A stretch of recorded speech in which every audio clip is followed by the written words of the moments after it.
So you want to play bunkers and badasses with Tina, huh? Well, hold up there, Tiger. First, you got to make the toughest decision all D&D players must make. Which class do you pick? Well, today I'm going to help you with that. Let's go. Hey, this video is brought to you by my Twitter account, @NauseaTV. Go and follow me on Twitter. If we hit 500 followers, maybe I'll do a giveaway on Twitter or something, but go follow me there. Let's go.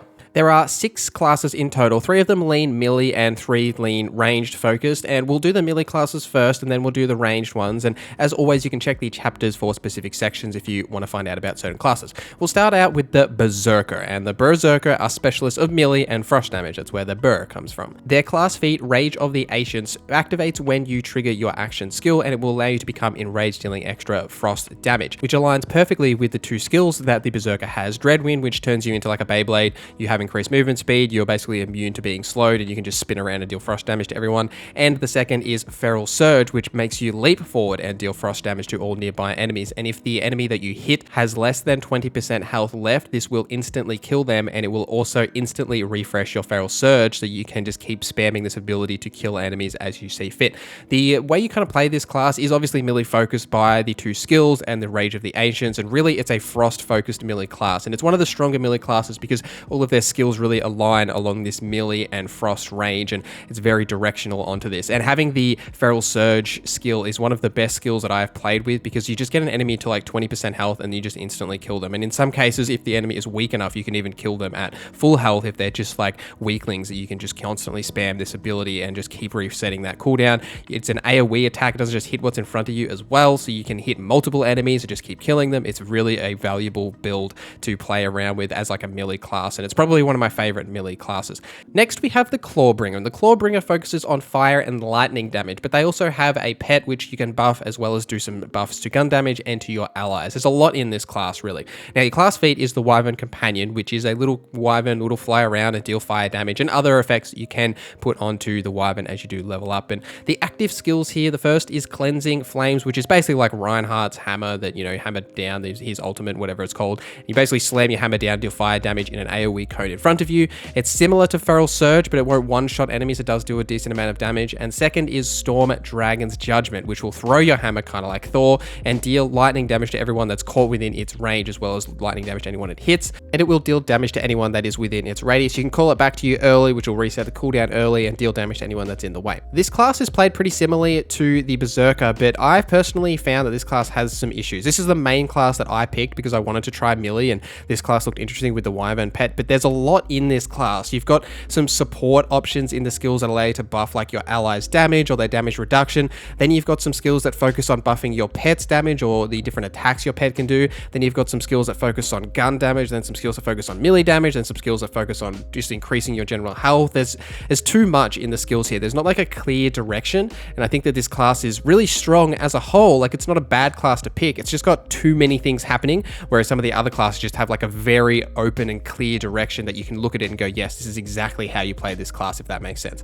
Still a good all-round class with lots of options. You do get a pet. It's one of the only melee classes or focus class that has a pet, so it's worth picking up for that direction, but let's move on. The Stabbomancer is next, and the Stabbomancers specialize in critical hits and status effects, and their class feat, called Dirty Fighting, just increases your critical hit chance by 30%. The 2 active skills here are Ghostblade, which will just be an AoE effect in a certain area that will deal damage to anyone that is caught in it, and the second is From the Shadows, which will allow you to turn invisible, and all the enemies won't know where you are, and you can deal damage to them while in that invisible state. And pretty much everything is a critical hit here, but your critical hits do reduced damage.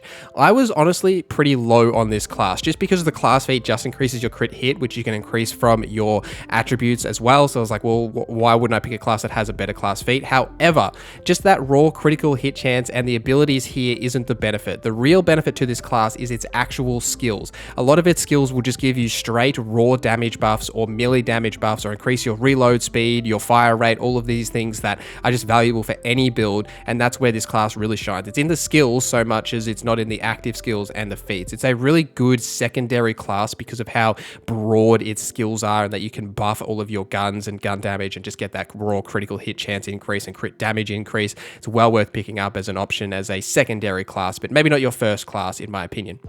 Next is the Graveborn, and the Graveborn is the master of kill skills, spells, and dark magic. They also have their class feat, the Demi-Lynch Companion, which is a companion that will deal dark magic damage to enemies that it hits, and based on when you cast spells and do various actions, the Demi-Lynch will have its own effects that it will cast, like Hellish Blast, which creates a homing projectile that will target enemies. The active skills here are Dire Sacrifice, where the Fate Maker will sacrifice some of their health to deal dark magic damage, and if you don't know how dark magic works, is when you deal damage to enemies with dark magic, you'll get some of that back as health. So you're trading your health here with this skill and getting most of it back, or more of it back, by using this skill. The second is Reaper of Bones, which will heal the Fate Maker fully and then give you leech efficiency, which will allow you to deal bonus dark magic damage to anything you hit. So really, if you're picking this class, you want to match it with dark magic. You always want to be using a dark magic weapon. It's heavily focused on buffing your Demi-Lynch pet and then buffing dark magic damage. So this is why this class is really good for like a solo build, because you've got a companion pet that can really help you out, as well as use the dark magic to get a lot of that health back that you may be taking from damage of everything focusing on you. You could be healing constantly by pairing this build up with a dark magic weapon and focusing on your dark magic efficiencies. It's a really solid solo class that you can play. Next is the Spellshot, and I personally think this is going to be one of people's favorites. The Spellshots are all about combining spells and guns.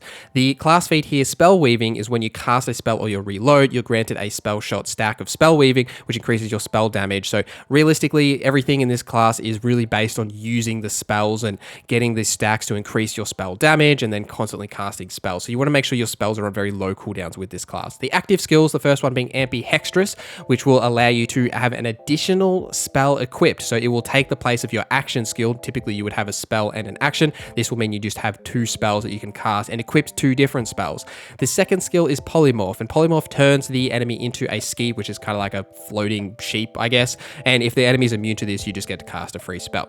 The playstyle for this class is it's very fun, and it's kind of like a glass cannon style where you're going to have a very quick reload speed, you're going to have a very high fire rate, and you're going to be focusing on using those spells. And personally, I think Polymorph is a really weak skill, but Ambidextrous is very strong. You get to equip two different spells, and essentially what that means is that you have an extra item that you can equip. So you get an extra set of passive effects and bonuses from having that second spell equipped. So I think everyone's going to really like this class. There's going to be some interesting builds that are going to come out of having like two legendary spells equipped that have different bonuses that you can weave together with the spell stacking, as well as some of the other benefits that you get from this class, like some of your spell damage is being converted into gun damage and linking those two together. It's a very interesting class, and I think you would want to pair it with a tankier class as your secondary because it can be a bit of a glass cannon, but it's a very, very strong class to pick. Next on the list is the Spore Warden. The Spore Wardens are gun and companion specialist. The class feat here is the Mushroom Companion. The Fate Maker is accompanied by a Mushroom Companion that targets nearby enemies and deals poison damage.